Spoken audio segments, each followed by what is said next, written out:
Olá, meu querido, olá, minha querida. Sejam todos muito bem-vindos ao nosso canal Universo da Mulher. Aqui é a sua amiga e sua irmã Anita Castro e nós estamos começando mais uma partilha do EAD, Estudo Aprofundado da Doutrina Espírita. E hoje a nossa aula é a de número 9, que nós vamos tratar sobre o tema A Missão de Jesus, Guia e Modelo da Humanidade, tendo como objetivos explicar por que Jesus é o guia e o modelo da humanidade terrestre e fazer um resumo dos principais ensinamentos da mensagem crística. Vamos então à partilha da nossa aula, mas, meus queridos e minhas queridas, não esqueçam aí de curtir esse material, porque quando você curte o vídeo aqui, você está dizendo para o algoritmo do YouTube que esse material é importante para você e para cada um de nós. E então, esse vídeo vai ser espalhado com outros corações, com outras pessoas, que é o que nós desejamos, não é mesmo? É espalhar o bem que nós temos recebido, partilhando com amor com todas as pessoas que possamos alcançar. Então, me ajude, ok?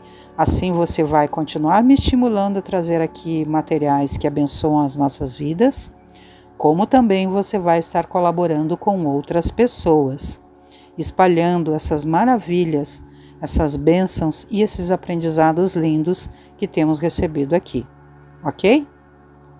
Vamos então à leitura da nossa aula e posteriormente eu traço breves comentários. Jesus, guia e modelo da humanidade. Rezam as tradições do mundo espiritual que, na direção de todos os fenômenos do nosso sistema, existe uma comunidade de espíritos puros e eleitos pelo Senhor Supremo do Universo, em cujas mãos se conservam as rédeas diretoras da vida de todas as coletividades planetárias. Essa comunidade de seres angélicos e perfeitos, da qual é Jesus um dos membros divinos, ao que nos foi dado saber, apenas já se reuniu nas proximidades da Terra para a solução de problemas decisivos da organização e da direção do nosso planeta 2 vezes no curso dos milênios conhecidos. A primeira verificou-se quando o orbe terrestre se desprendia da nebulosa solar, a fim de que se lançassem no tempo e no espaço as balizas do nosso sistema cosmogônico e os pródromos da vida na matéria em ignição do planeta, e a segunda, quando se decidia a vinda do Senhor à face da Terra, trazendo à família humana a lição imortal do seu evangelho de amor e redenção. Vemos dessa forma a excelsitude de Jesus, o construtor da nossa moradia, planeta destinado à nossa melhoria espiritual. Jesus, com as suas legiões de trabalhadores divinos, lançou o escopo da sua misericórdia sobre o bloco de matéria informe que a sabedoria do Pai deslocara do Sol para as suas mãos augustas e compassivas. Operou a escultura geológica do orbe terreno, talhando a escola abençoada e grandiosa, na qual o seu coração haveria de expandir-se em amor, claridade e justiça. Com os seus exércitos de trabalhadores devotados, estatuiu os regulamentos dos fenômenos físicos da Terra, organizando-lhes o equilíbrio futuro na base dos corpos simples de matéria, cuja unidade substancial os espectroscópios terrenos puderam identificar por toda a parte do universo galáxico. Organizou o cenário da vida, criando sob as vistas de Deus o indispensável à existência dos seres do porvir. Fez a pressão atmosférica adequada ao homem, antecipando-se ao seu nascimento no mundo. Definiu todas as linhas de progresso da humanidade futura, engendrando a harmonia de todas as forças físicas que presidem ao ciclo das atividades planetárias. Por ignorar o amor de Jesus e o trabalho que vem realizando ao longo dos milênios em nosso benefício, permanecemos imersos em sofrimentos atrozes. A ciência do mundo não lhe viu as mãos augustas e sábias na intimidade das energias que vitalizam o organismo do globo. Substituíram-lhe a providência com a palavra natureza em todos os seus estudos e análises da existência, mas o seu amor foi o verbo da criação do princípio, como é e será a coroa gloriosa dos seres terrestres na imortalidade sem fim. Daí a algum tempo na crosta solidificada do planeta, como no fundo dos oceanos, podia-se observar a existência de um elemento viscoso que cobria toda a Terra. Estavam dados os primeiros passos no caminho da vida organizada. Com essa massa gelatinosa nascia no orbe o protoplasma, e com ele lançara Jesus à superfície do mundo o germe sagrado dos primeiros homens. Precisamos conhecer e sentir mais Jesus, estudar com dedicação os seus ensinos, aceitar o seu jugo, divulgando a sua mensagem de amor. Jesus, cuja perfeição se perde na noite imprescrutável das eras, personificando a sabedoria e o amor, tem orientado todo o desenvolvimento da humanidade terrena, enviando os seus iluminados mensageiros em todos os tempos aos agrupamentos humanos, e desde que o homem conquistou a racionalidade, vem-lhe fornecendo a ideia da sua divina origem, o tesouro das concepções de Deus e da imortalidade do Espírito, revelando-lhe em cada época aquilo que a sua compreensão pôde abranger. Entendemos dessa forma porque os espíritos superiores afirmam ser Jesus o guia e modelo da humanidade. Para o homem, Jesus constitui o tipo da perfeição moral a que a humanidade pode aspirar na Terra. Deus nos-lo oferece como o mais perfeito modelo, e a doutrina que ensinou é a expressão mais pura da lei do Senhor, porque sendo ele o mais puro de quantos têm aparecido na Terra, o Espírito Divino o animava. A mensagem cristã. Jesus tem por missão encaminhar a humanidade terrestre ao bem, disponibilizando condições para que o ser humano evolua em conhecimento e em moralidade. Tendo por missão transmitir aos homens o pensamento de Deus, somente a sua doutrina, em toda a pureza, pode exprimir esse pensamento. Por isso foi que ele disse: toda planta que meu Pai Celestial não plantou será arrancada. A vinda de Jesus foi assinalada por uma época especial. Os historiadores do Império Romano sempre observaram com espanto os profundos contrastes da gloriosa época de Augusto, Caio Júlio César Otávio, o primeiro imperador romano, com os períodos anteriores e posteriores. É que os historiadores ainda não perceberam, na chamada época de Augusto, o século do Evangelho ou da Boa Nova. Esqueceram-se de que o nobre Otávio era também homem e não conseguiram saber que, no seu reinado, a esfera do Cristo se aproximava da Terra numa vibração profunda de amor e de beleza. Jesus chegou ao planeta no reinado do sobrinho de Júlio César, Otávio, também conhecido como Augusto César. Acercavam-se de Roma e do mundo não mais espíritos belicosos, porém outros que se vestiram de andrajos dos pecadores para servirem de base indestrutível aos eternos ensinos do Cordeiro. Imergiam nos fluidos do planeta os que preparariam a vinda do Senhor e os que se transformariam em seguidores humildes e imortais dos seus passos divinos. É por essa razão que o ascendente místico da era de Augusto se traduzia na paz e no júbilo do povo que instintivamente se sentia no limiar de uma transformação celestial. Ia chegar à Terra, o sublime emissário. Sua lição de verdade e de luz ia espalhar-se pelo mundo inteiro, como chuva de bênçãos magníficas e confortadoras. A humanidade vivia então o século da Boa Nova.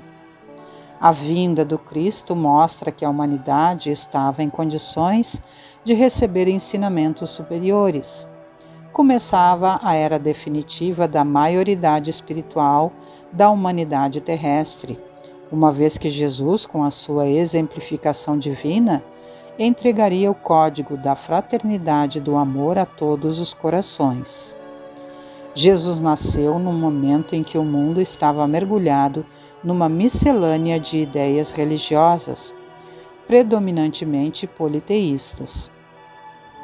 O mundo era um imenso rebanho desgarrado. Cada povo fazia da religião uma nova fonte de vaidades, salientando-se que muitos cultos religiosos do Oriente caminhavam para o terreno franco da dissolução e da imoralidade. O Cristo vinha trazer ao mundo os fundamentos eternos da verdade e do amor. Sua palavra mansa e generosa reunia todos os infortunados e todos os pecadores. Escolheu os ambientes mais pobres e mais desataviados para viver a intensidade de suas lições sublimes, mostrando aos homens que a verdade dispensava o cenário suntuoso dos aerópagos, dos fóruns e dos templos, para fazer-se ouvir na sua misteriosa beleza. Suas pregações na praça pública verificam-se a propósito dos seres mais desprotegidos e desclassificados, como a demonstrar que a sua palavra vinha reunir todas as criaturas na mesma vibração de fraternidade e na mesma estrada luminosa do amor. Combateu pacificamente todas as violências oficiais do judaísmo, renovando a lei antiga com a doutrina do esclarecimento, da tolerância e do perdão. Espalhou as mais claras visões da vida imortal, ensinando às criaturas terrestres que existe algo superior às pátrias, às bandeiras, ao sangue e às leis humanas.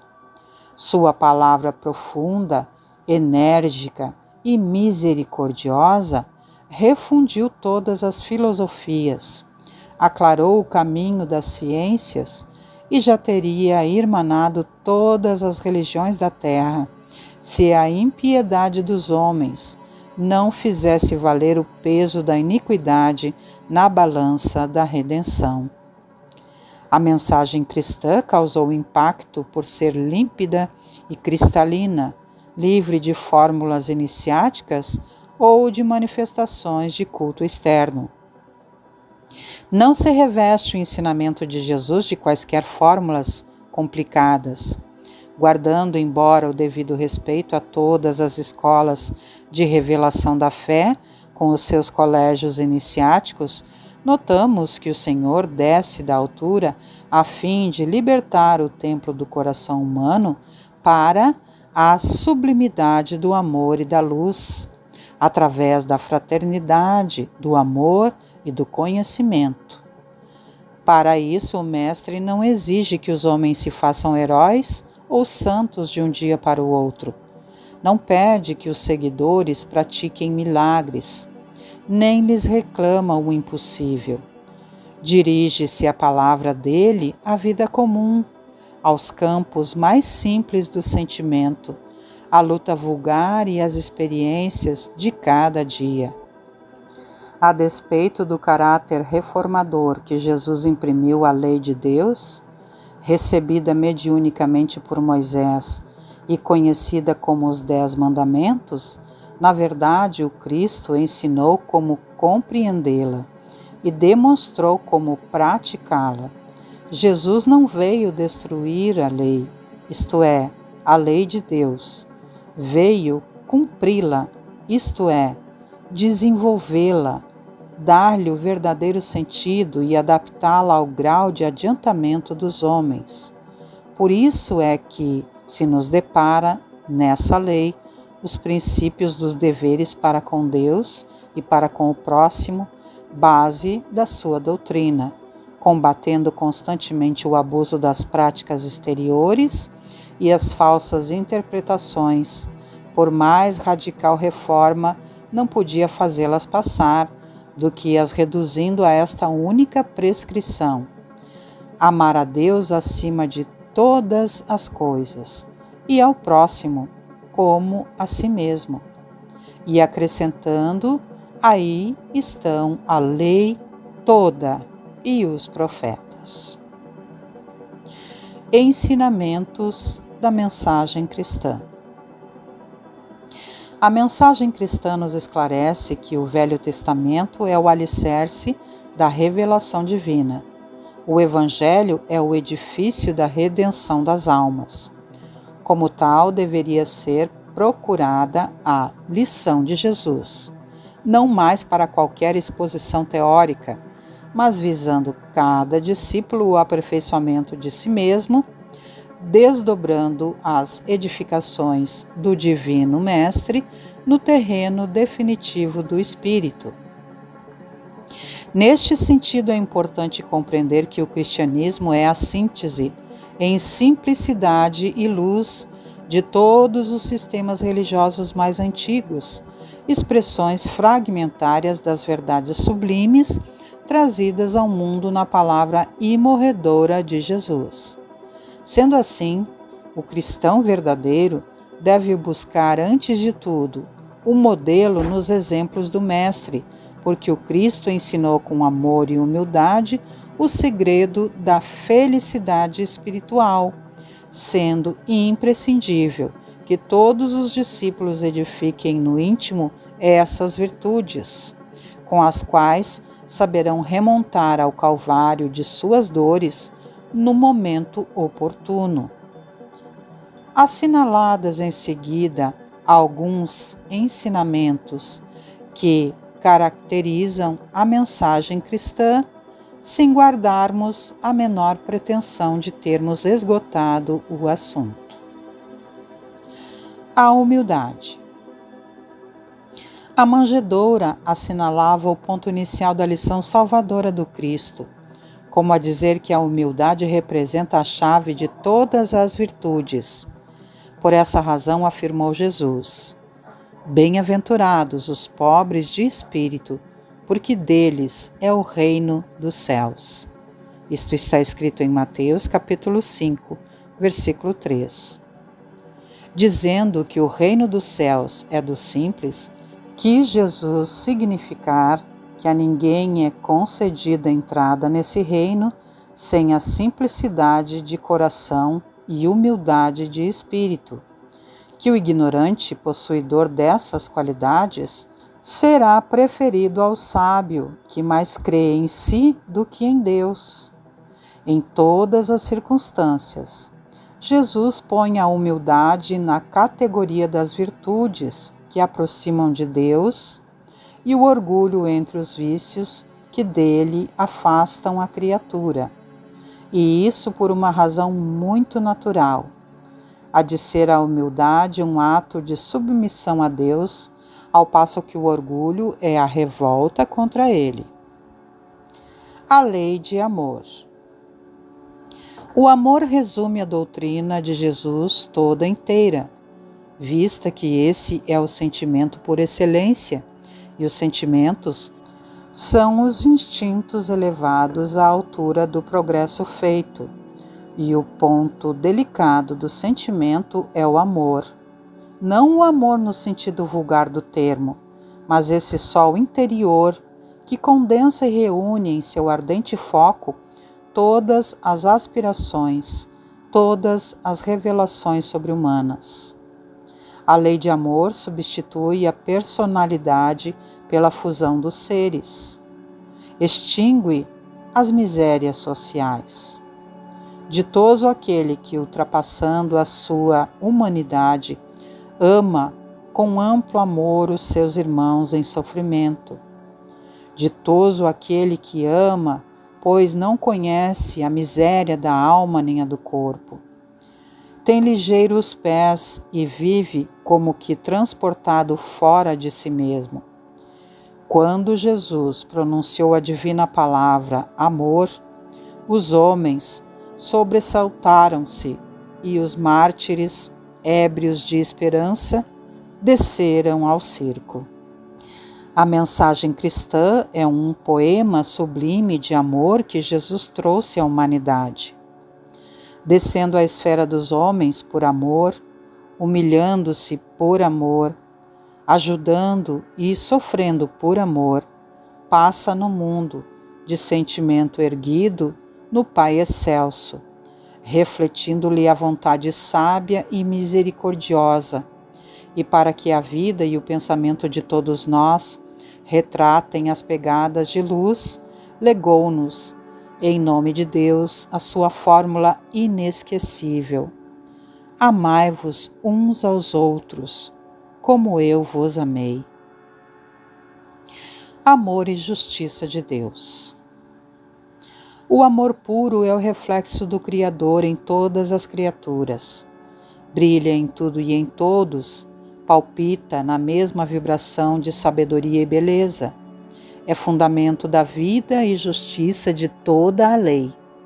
Surge sublime no equilíbrio dos mundos erguidos à glória da imensidade, quanto nas flores anônimas esquecidas no campo.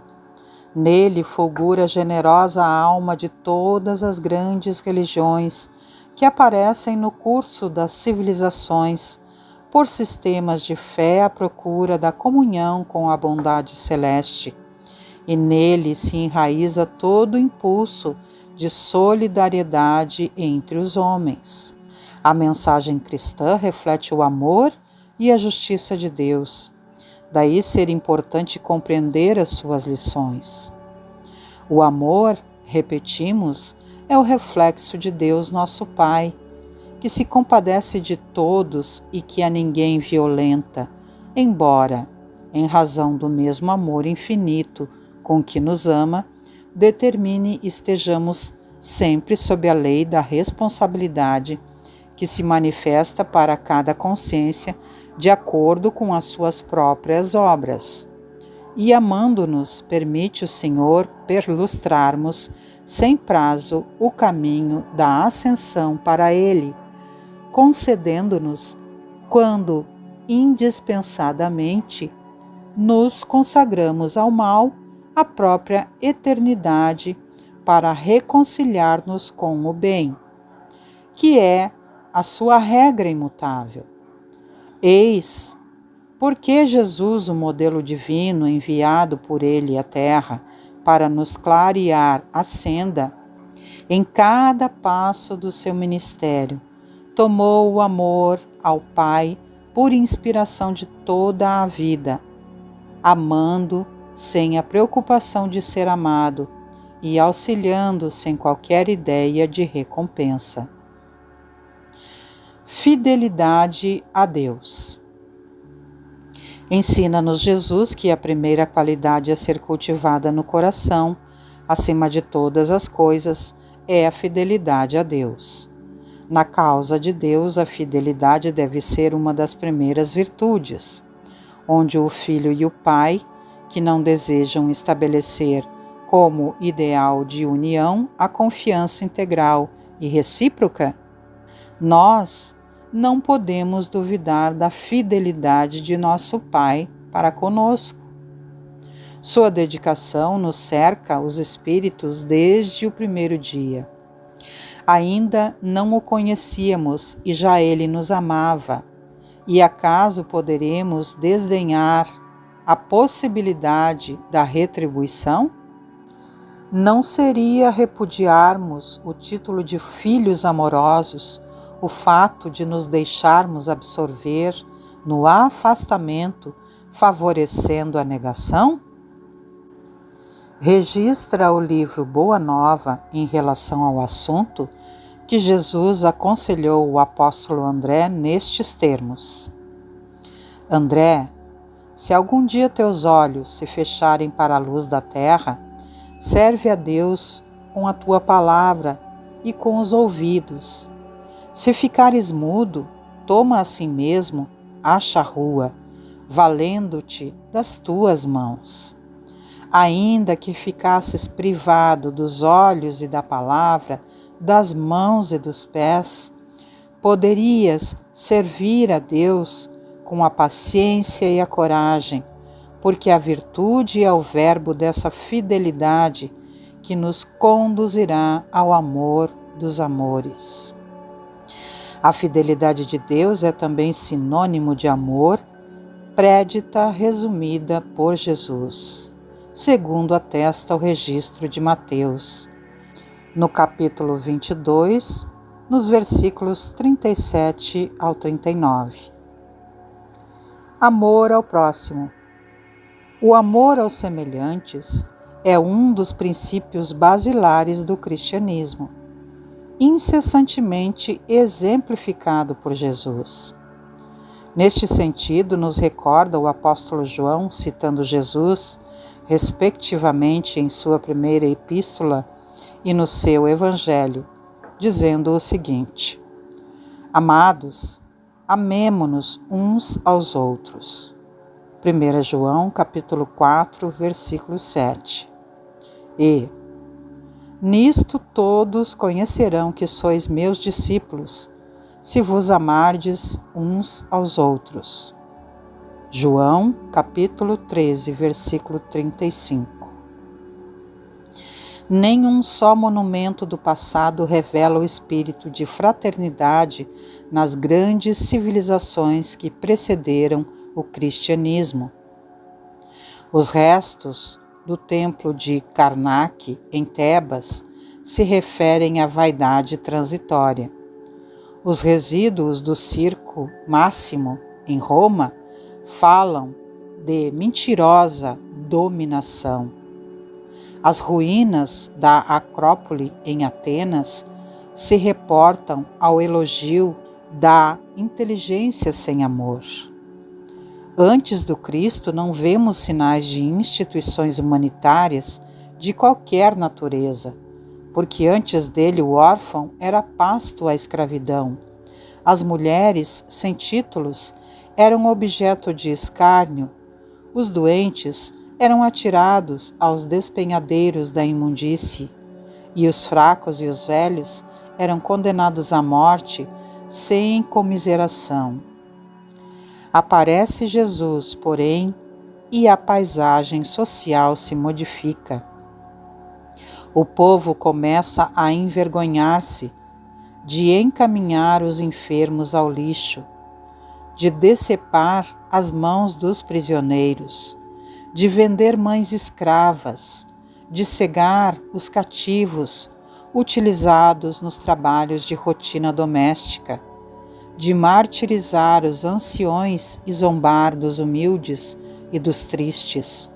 Sem palácio e sem trono, sem coroa e sem títulos, o gênio da fraternidade penetrou o mundo pelas mãos do Cristo, e sublime e humilde, continua entre nós em silêncio na divina construção do reino do Senhor.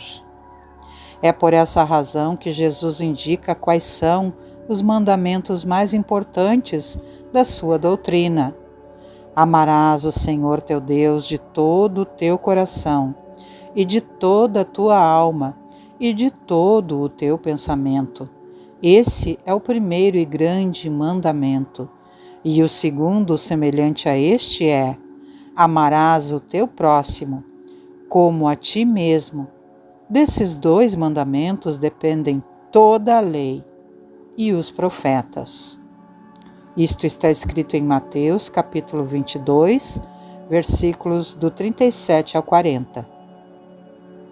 Entendemos assim que esse ensino de Jesus representa a expressão mais completa da caridade, porque resume todos os deveres do homem para com o próximo. Não podemos encontrar guia mais seguro a tal respeito que tomar para padrão do que devemos fazer aos outros, aquilo que para nós desejamos. O reino de Deus. Afirma Jesus: o reino de Deus não vem com aparência exterior. Nem dirão, ei-lo aqui, ou ei-lo ali, porque eis que o reino de Deus está entre vós. Isto está escrito em Lucas, capítulo 17, versículos 20 e 21. Exegetas e teólogos, historiadores e pensadores, estudiosos e simples leitores, em significativa maioria, parecem concordar em que a pregação de Jesus gira em torno da noção básica do reino de Deus, que ele estabelece como meta a atingir, objetivo pelo qual devemos convergir todos os esforços, sacrifícios, renúncias e anseios. O caminho para o reino de Deus não é largo, amplo e fácil, contudo é estreito e difícil. O instrumento para sua realização é o amor a Deus e ao próximo, tanto quanto a si mesmo. Um amor total, universal, paradoxalmente uma extensão modificada do egoísmo, uma transcendência, uma sublimação do egoísmo, pois amando aos outros tanto quanto amamos a nós mesmos, estaremos doando ao máximo em termos humanos.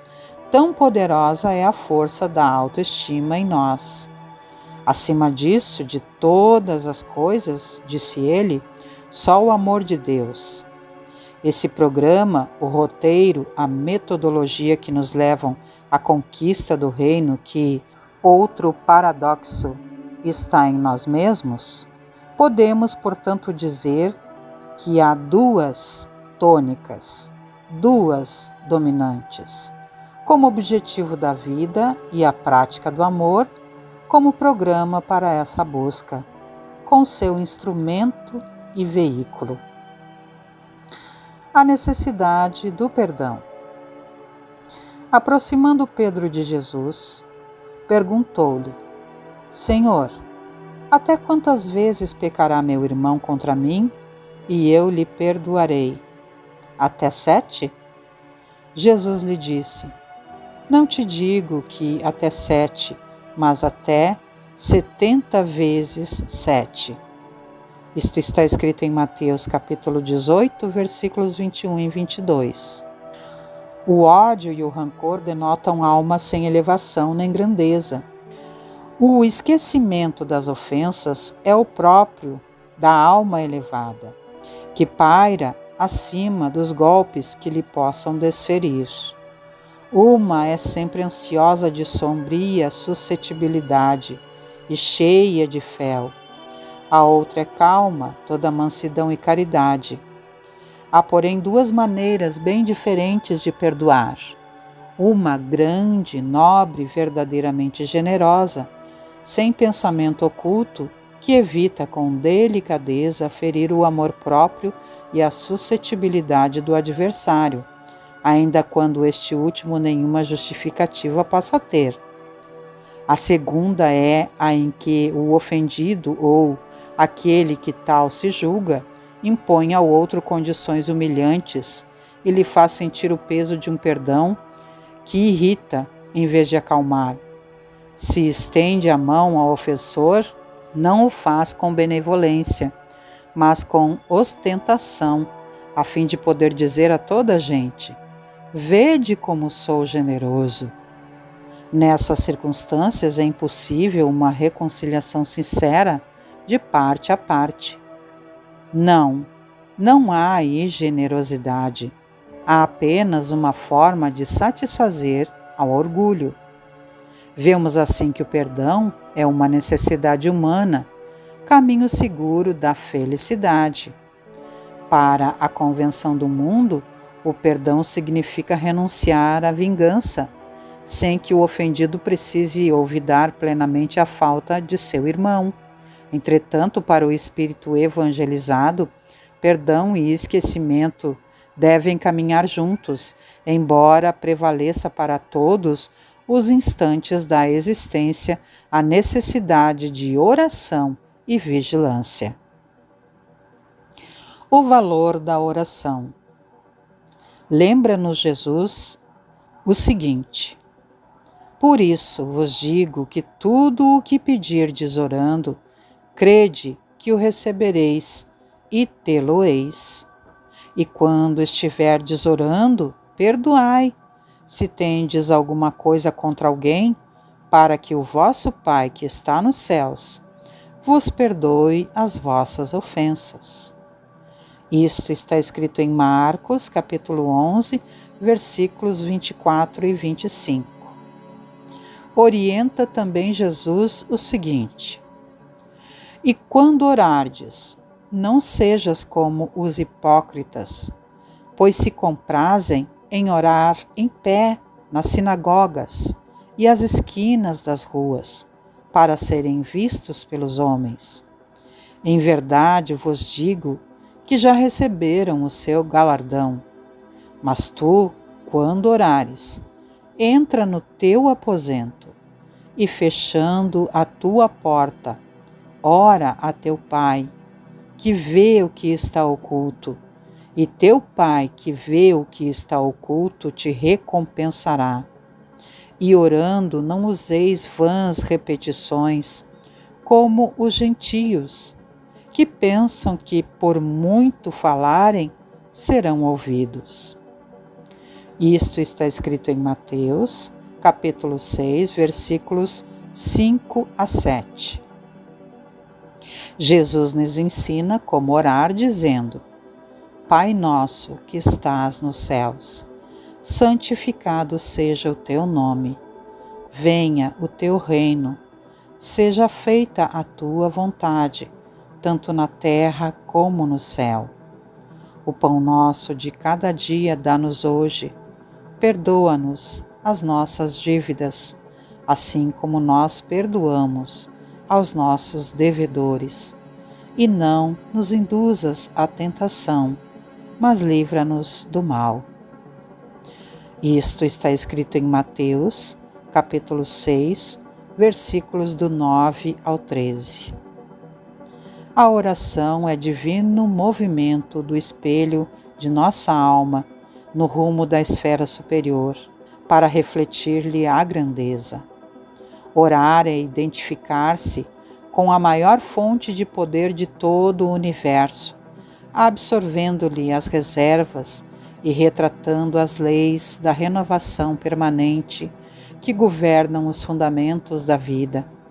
A prece impulsiona as recônditas energias do coração, libertando-as com as imagens de nosso desejo, por intermédio da força viva e plasticizante do pensamento.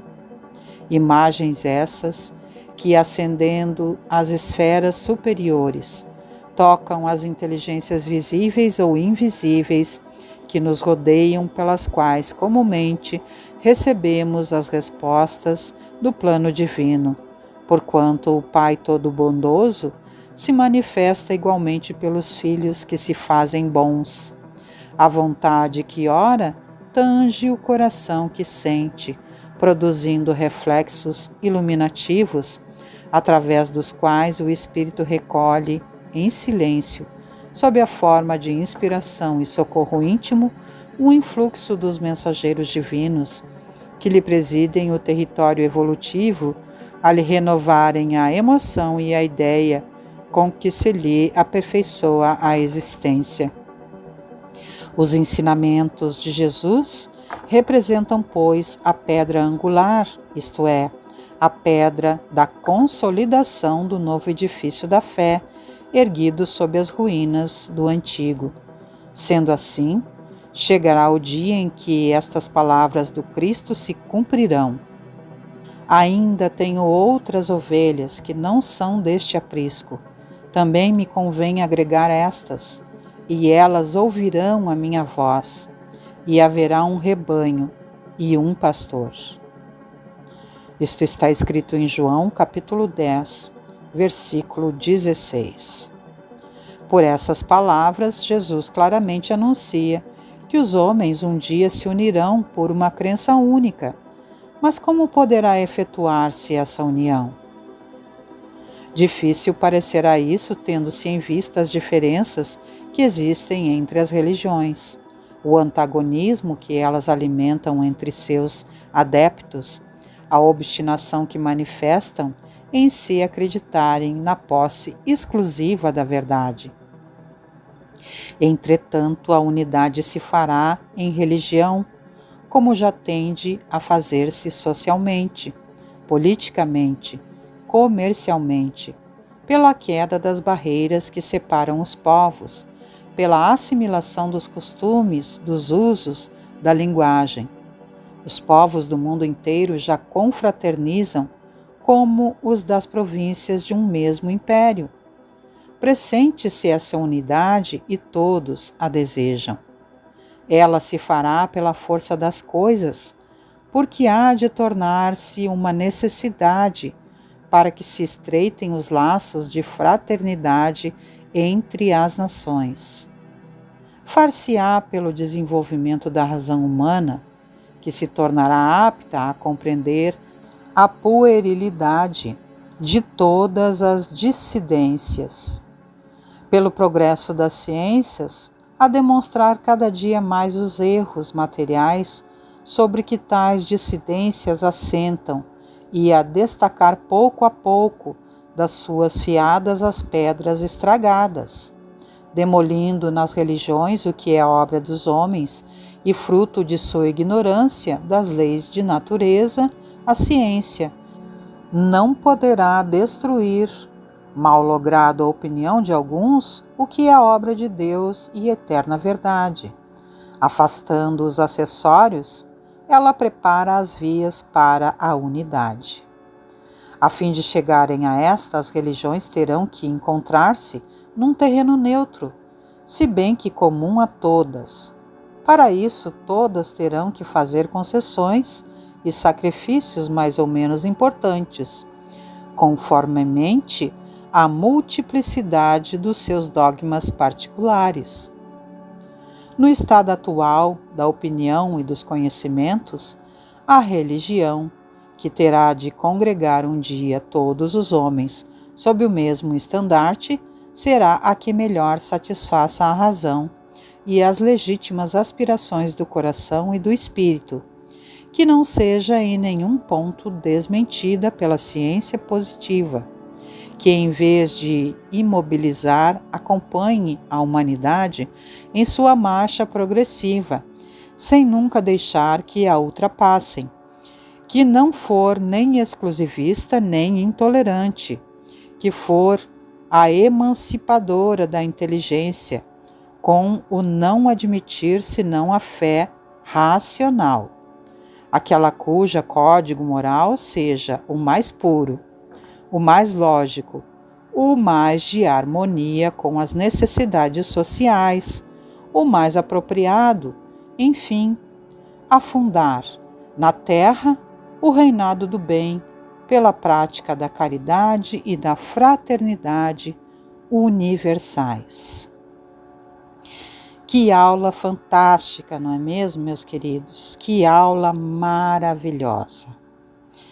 E falar de Jesus, o nosso modelo e guia, é tão fundamental e importante para todos nós, mas também tão difícil da gente deduzir o que se pode dizer mais ainda do que Cristo já tenha dito através das suas práticas e palavras de tanto amor, abnegação e doação para com todos nós. O que nós poderíamos mais falar sobre Ele, esse amor infinito, essa bênção infinita, O Senhor que é governador da terra e ainda assim veio até nós, para nos abençoar como homem nascido de mulher, abençoando a vida de Maria Santíssima, que também é um espírito extremamente excelso. Jesus, nosso amigo, nosso mestre. O que mais e de melhor podemos fazer, meus queridos, é dia após dia estudarmos a Jesus, mas não apenas pela palavra, como a grande maioria dos irmãos de outras religiões o fazem, mas sim independente da nossa religiosidade. Ainda que sejamos universalistas, ainda que tenhamos essa unidade com todos, que é o que Jesus e o que Deus deseja de todos nós. Nós precisamos, sim, mais do que aprender as palavras do Evangelho, que é a boa nova de Jesus, pô-las em prática no nosso dia a dia. Quantas vezes, meus queridos e minhas queridas, nós observamos pessoas que não se dizem religiosa em ato algum, estarem aí cumprindo com a sua missão sobre a terra, praticando aquilo que Jesus ensinou muito mais do que aqueles que são religiosos. Sem muitos comentários, meus queridos, o que nós precisamos é praticar, aprender mais e pôr mais em prática tudo aquilo que o nosso Mestre representa.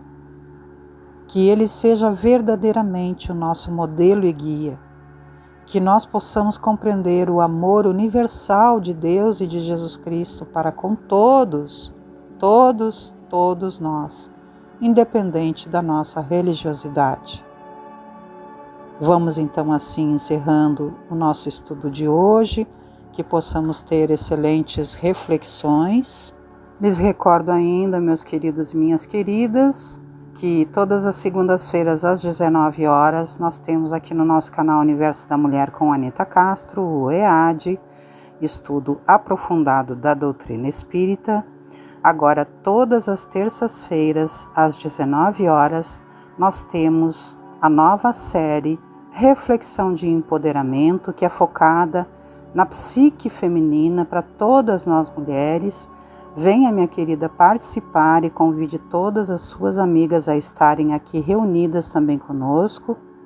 Todas as quartas-feiras, às 21 horas, nós temos o nosso Evangelho no Lar, quando nós nos reunimos em torno das bênçãos das palavras do Cristo para partilhar as bênçãos dele e de toda a sua comitiva espiritual, quando nós os convidamos a estarem em nossos lares. Todas as quintas-feiras, às 18h30, nós temos então os estudos da obra de André Luiz. E todas as sextas-feiras, às 18 horas, a partir do momento do passe, sob direção da nossa querida amiga e benfeitora espiritual Maria da Soledade, reunida com uma equipe de benfeitores espirituais, todos eles a serviço de Jesus, para nos ofertarem o passe e renovarem assim as nossas energias.